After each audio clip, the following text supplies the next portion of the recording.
Hi, this is Christian Chase with Chase Real Estate and ChaseForeclosure.com. Hey, what I'd like to do is talk a little bit about the mortgage delinquencies and foreclosures and the stuff that you hear on the news. I'm really one that knows when I look at the numbers and then I look at what's going on around me. So I need to see what's on paper and then what's happening in reality. I mean, there's a great movie called The Big Short, and if you ever watched it, it was about the 2007, 8, 9 mortgage crisis and all that stuff. But you know, number one, when they were looking at all the numbers, okay, on paper. They got on a plane, they flew out, and they looked at the actual market, what's actually going on, and they talked to people. And so having the numbers and then backing it up with this, it tells a great story. And so what I'm going to do is tell you both of those things. I look at the numbers, and I also feel what's going on around me. I see it and I feel it. And so big thing is I look at FHA mortgage delinquencies. That's the one thing I look at the most. And the reason why I like to look at FHA mortgage delinquencies, 30 days or greater, is it tells a great story, because when somebody goes out and gets an FHA mortgage, you typically can have a lower credit score. Your debt to income ratio can be lower than what would be required for a conventional mortgage. So I like to look at the default rates or the delinquencies. And so right now in 2019, the default rate or delinquency rate, 30 days or greater, was around 11%. So we're 30 days delinquent, or greater for FHA mortgages. Today, in today's market, we're at around 17 to 17.5% delinquency. But there's a lot of programs, a lot of the banks have set in place and said, hey, if you weren't able to make your payments during the whole COVID scenario, we're going to go ahead and defer your loan. And a lot of the banks have done are packing it on to the back of the loan. So you had a 30-year mortgage, now it's like a 31-year mortgage. So they've really the bank is still going to be made whole. There's really no essential loss for the bank other than this past year, which is understandable.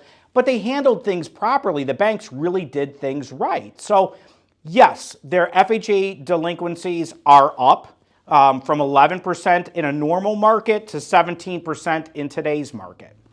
That's okay. I would expect that. I would have expected it to be greater than that, but that's okay.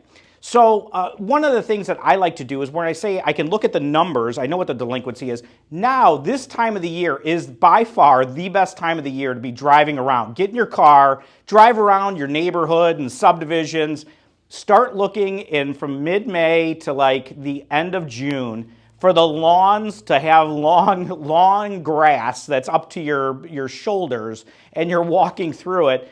That's going to tell you a story of how bad our market is. So back in 08, 9, 10, 11, I could always tell what was going into foreclosure. This was the best time of the year for me to notice. By July, the city's already come out and started to maintain the lawn and cut the lawn, so not a good gauge during those months. And at that time, the field service manager for the bank that's maybe foreclosing on the property has stepped in and maintaining the property.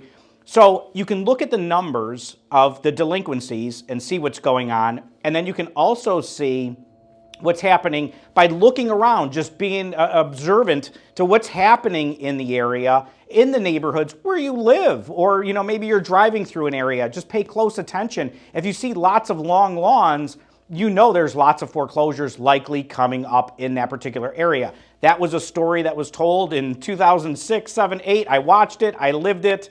It was a great telling of what was here to come, what properties were going to be coming up on the market. But really, for right now, yes, default rates are higher. But the one thing that's so different than 06, 07, 08, 9, 10, 11, 12 is that home prices are increasing. So an FHA borrower who maybe made a loan 4 or 5 years ago fell on hard times during this whole COVID event, they can sell their house because their home is worth substantially more than what they bought it for. So the default rates are not going to be where you hear some projections out there of this is going to be another tsunami. It's not going to be another tsunami. The buyers have the ability to get out. If somebody just walks away from their house or somebody passes away, yes, it's going to go into foreclosure like it normally would be. So what my projections are for this year, for next year, we're going to see probably a surge of foreclosures that come in that are backlogged. The ones that were going to be in foreclosure prior to COVID, those are the ones that are going to be moving through the system. And when I say a surge, it's not a tsunami, it's a surge of properties that are going to come up, and then it will recede, and we'll get back to our normal market that we would be in every year that I've been in for 26 years of doing this. So I wanted to put a little perspective on this whole thing because, you know, you listen to the news, and I appreciate it, but they don't necessarily tell the whole story of what's actually happening.